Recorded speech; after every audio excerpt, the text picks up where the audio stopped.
travel adventure ang ating peg for today's video. So, isi-share ko sa inyo ang aming mga gala para na rin kayong nakarating sa aming mga pupuntahan.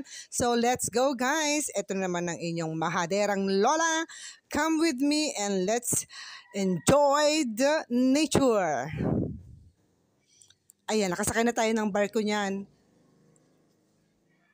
Sa pagta-travel namin to, mas pinili ko ang barko kasi pag umuwi kami ng Pilipinas, lagi naman kami nakasakay sa eroplano. So, why not coconut? Barko naman kami sa tuwing gagala para naman ma-enjoy ko ang dagat.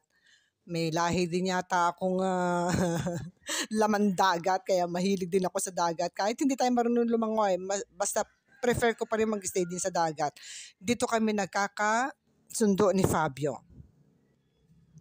Masarap naman kasi talagang magbabad lagi sa dagat. I mean is mag-stay close to the sea or to the beach.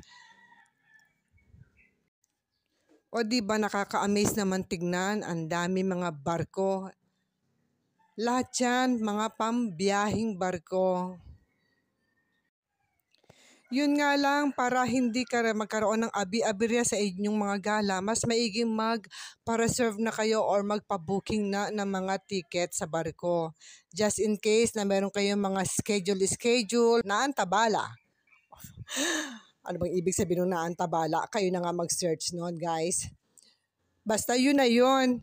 Oh, ito ang ating nakakasalubong sa bawat barko na nakikita ko. Gusto ko siyang sakyan.